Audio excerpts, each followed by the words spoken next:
Hello mga kabibigo, welcome back sa ating bagong YouTube channel. Ito ang pinakamaingay na YouTuber sa balat ng YouTube. Ako si Kabibig, maglebak-lebak na ta with evidence. Naku po, tumaas ang high blood pressure ni Trillanes mga kabibig after nalaman niya na nagkita si VP Sara at Leni Robredo, na binisita ni VP Sara si Leni Robredo sa Naga. Nako, sabi ni Trillanes na talagang feeling nila trinaydor sila ni Leni Robredo. Sabi ni Trillanes sa Ma'am Leni, gusto nga namang ipa-impeach si VP Sara. Tapos, binastos pa niya si Senator Risa, bakit mo pa minimit? Are you siding with her? Now, to the diehard pinks, VP Leni should not be beyond criticism. Kahit saan mo tingnan, mali ang pakikipag-meeting niya kay Sara. Nako, grabe yung reaksyon ni Trillanes na para yatang trinaydor ang mga kakamping ni Leni Robredo. Galit na galit sila kung bakit nakipag-meet si VP Leni Robredo kay VP Sara Duterte. Parang ayaw nilang matanggap ba na biglang naging kaibigan si Leni at Sara. Sabi nga ng ibang netizen, baka Sara Leni sa 2028. Baka magsanib ang Duterte at kakamping join forces para hindi makaupo si Martin Romualdez bilang presidente. Knowing, alam ni VP Sara na si Martin Romualdez ang chika-chika-chika sa Kongreso na siyang maging manok ni BBM sa 2028. Kaya pwedeng Sara Leni sa 2028. Well, in fact, mga kabibig, nung kasagsagan ng eleksyon, sabi ng iilang kakamping, pwede namang Sara Leni or Leni Sara. Wag lang daw si BBM Sara. Mas tanggap pa nila si Sara Duterte kumpara kay BBM. Sabi pa ni Trillanes na kung ayaw niya talaga, hindi mangyayari ang meeting na yan. Sabi ni Trillanes kabibig na kung ayaw ni Leni Robredo na makipag-meet kay Sara, hindi mangyayari yan. Pero anong nangyari? Bakit daw nakipag-meet si Leni Robredo? Take note mga kabibig ha. Sabi naman ng ibang netizen, mga kakamping niya, Leni Robredo's integrity is ironclad.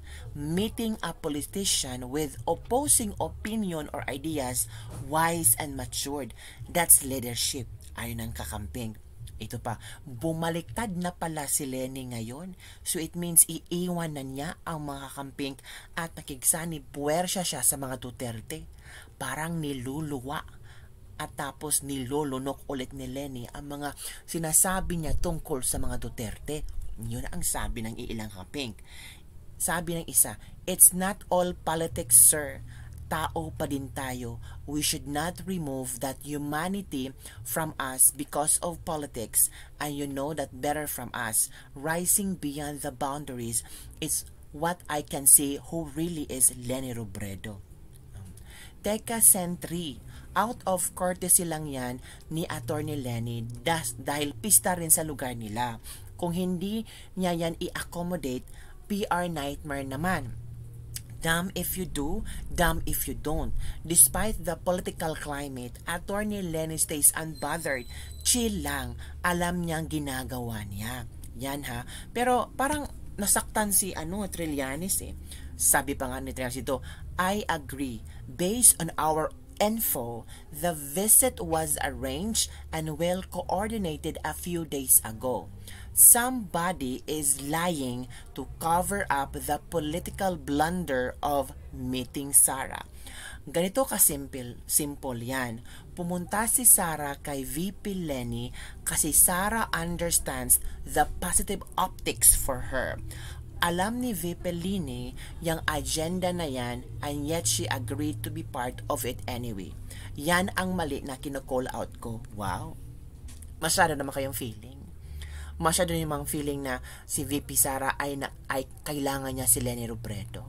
Huwag naman kayo masyadong hambog. Grabe naman kayo. Feeling relevant pa rin si Leni Robredo. Sabi ng ilang netizen, relevant si Leni Robredo kasi naisip siya ni VP Sara. Ay, grabe naman. Ang pagkikita ni na Sara at Leni ay hindi spontaneous. May namamagitan sa kanila at hindi hinindian ni Leni. Walang spontaneity kay Sara. Planado lahat ang pamumulitika ng mga Duterte. Wow! Talaga ba? Control freak sila. Wow! Kung makapagsalita ang kakamping. Ayaw na ayaw nila ng sablay. Kahit nga ang drama nila sa house ay contrived. Wow! So eto ha. Manood tayo ng isang reaction video. Leni Robredo. Saan ikaw? Ni Mr. Real Talker, itong nangyari ngayon ni Leni Robredo at Sara Duterte. May mali ba dito? Ito doon tayo.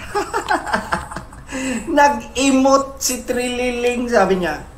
Ayan, may prior coordination pala. I have the same info. The meeting was arranged days before and nagpalinis pa nga ng bahay the other day. Sad.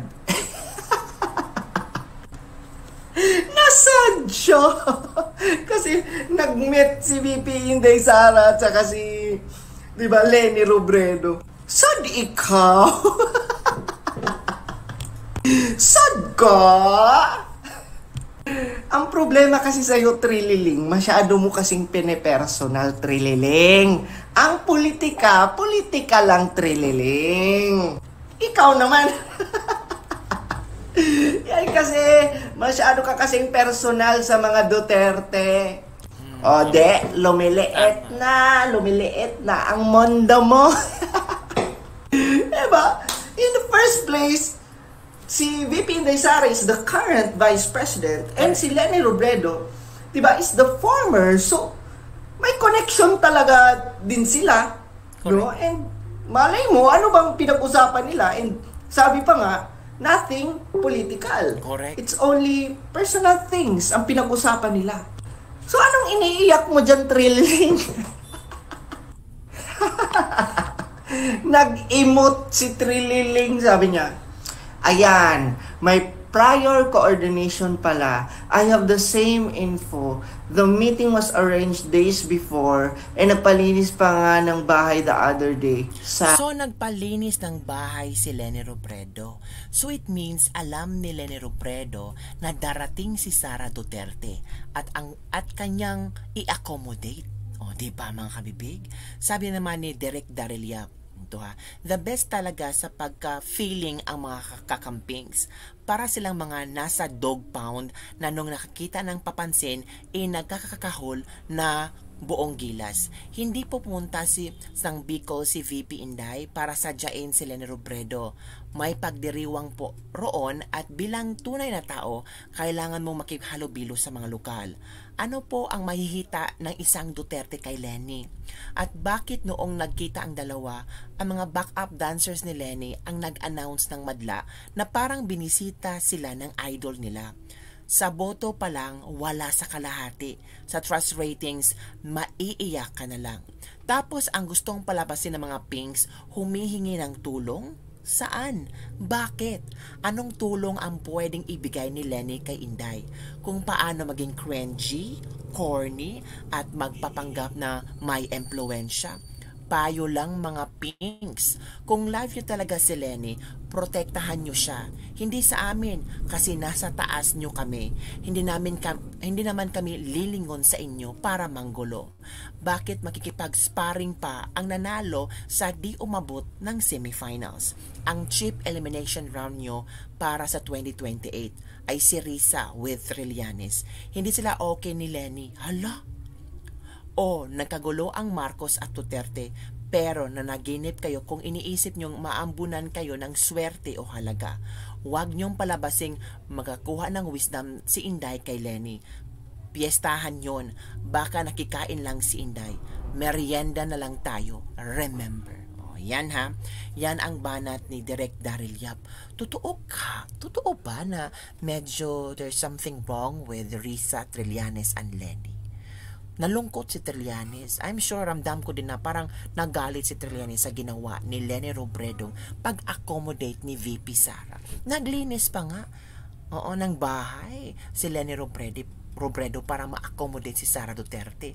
So it means talaga coordinated. It means talaga may plano. It means talaga na Sara Leni sa 2028. What do you think, Kabibig? Pwede kaya ang tandem Sara Leni? Kung open naman si Leni Robredo, why not? Kung open siya maging Vice President ulit ni Sara Duterte sa 2028, why not? Kung the same ang kailangang adhikain, why not? Depende na dito kung sino mga kakamping ang boboto kay Leni Robredo. Makikita dito ang respeto and the same time kung gaano kasolido ang pagsuporta ng mga kakamping kay Leni Robredo. Yun lang mga big. Don't forget to like, subscribe, and share this video. Bye everyone. See you next time.